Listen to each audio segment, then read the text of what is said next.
পৌষ মাসের লক্ষ্মী পূজার ব্রতকথা। এক দেশে এক গরিব বিধবা বামনী থাকত। তার একটি ছেলে ও একটি মেয়ে ছিল। বামনীর ভাইয়ের সংসার কিন্তু খুব সচ্ছল ছিল, তাদের কোনো অভাব ছিল না।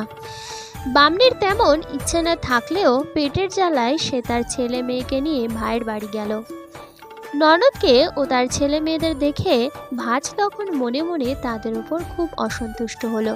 বলল, হ্যাঁ গো, তোমার এ কি আক্কেল বলো তো? পৌষ মাসে লোকে রাজ্য পেলেও বাড়ির বার হয় না, তুমি আজ বাড়ি থেকে বেরোলে কি করে? বামনী সরল মনে খুব নরম হয়ে বলল, বৌদি, ছেলে মেয়েরা বললে যে মা চলো আজ মামার বাড়ি গিয়ে দুটো ভাত খেয়ে আসি। ভাজ অমনি বলে উঠল, সে কি গো, তোমার ভাই যে আজ বাড়িতে নেই, তোমাদের কি করে খাওয়াবো বলো? ঘরেও খাওয়াবার মতো তেমন কিছু নেই। বামনী বলল, কদিন ধরে আমরা আধবেলা খাচ্ছি বৌদি, আজ তাও জুড়ল না, কি করি বলো? তোমায় আজ চারটি খেতে দিতেই হবে। এই বলে বামনী খুব খোশামত করতে লাগলো তার ভাজকে। তখন তার ভাজ দুটি খুঁত দিয়ে বলল, এই নাও ভাই, এই খুঁত দিয়েই যা হোক করে চালাও।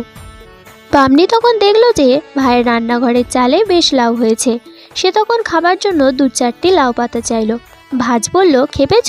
ওই পাতা দিলে তোমার ভাই এসে আমায় আস্ত রাখবে ভেবেছ? মোটেই নয়, ও পাতা আমি দিতে পারবো না। বামনী তখনই ছেলে আর মেয়েকে নিয়ে ফিরে যাচ্ছিল। ভাজ বলল, চলেই না হয় যাচ্ছ, আমার মাথার দুটো পাকা চুল তুলে দিয়ে যাও দেখিনি। বামনী বলল, সে কি বৌদি, আজকে লক্ষ্মীবার, লক্ষ্মীবারে কি চুল তুলতে আছে? ভাজ তখন বলল, লক্ষ্মীবারে চুল তুলতে নেই নাকি?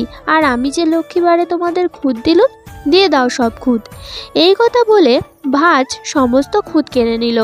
বামনী তখন খুঁতগুলো খেতে পেল না দেখে ছেলে মেয়ের হাত ধরে কাঁদতে কাঁদতে ভাজের বাড়ি থেকে বেরিয়ে গেল। বাইরে বেরিয়ে বামনী প্রতিজ্ঞা করলো যে আজ শুক্লপক্ষের বৃহস্পতিবার, লক্ষ্মীবার, মা লক্ষ্মীর নাম করে রাস্তায় যা কুড়িয়ে পাবো তাই রান্না করে ছেলেদের খাওয়াবো। খানিকটা পথ যাবার পরই বামনী রাস্তায় একটা মরা কেউটে সাপ পড়ে আছে দেখতে পেয়ে সেটাকেই কুড়িয়ে নিয়ে বলল, আজ মা লক্ষ্মী যা মিলিয়ে দিয়েছেন তাই আমরা খাবো।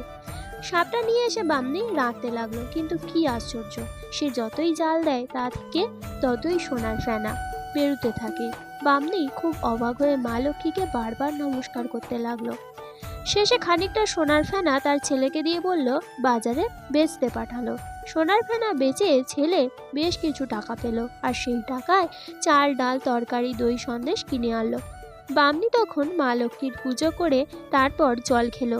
বাকি সোনার ফেনা বিক্রি করে বামনী বিস্তর টাকা পেল, আর সেই টাকায় সে সোনার আর হীরের গহনা করালো আর একটা খুব বড় বাড়ি তৈরি করলো। বামনীর ভাজ একদিন সকালবেলা উঠে দেখলো যে বামনীর কুঁড়ে চালা যেখানে ছিল সেটা আর নেই, সেখানে এখন মস্ত বড় বাড়ি উঠেছে।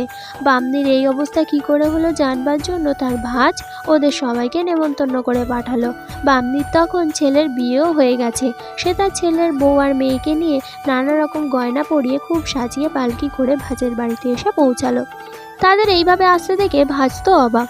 সে দেখলো ছেলের বউ আর মেয়ের গায়ে কত হিরে জহরতের গয়না। সে তখন খুব আদর যত্ন করে মাছ মাংস ও নানা রকমের তরকারি সাজিয়ে তাদের খেতে বসালো। এইবার বামনী ছেলের বউ আর তার মেয়ে তাদের সব গয়নাগাটি খুলে আসনের ওপর রেখে খাবার তুলে তুলে বলতে লাগলো, আমার হাড় খাও, আমার বালা খাও, আমার তাগা খাও, আজ তোমাদের জন্যই আমাদের নেমন্তন্ন হয়েছে, তোমরাই ভালো করে খাও।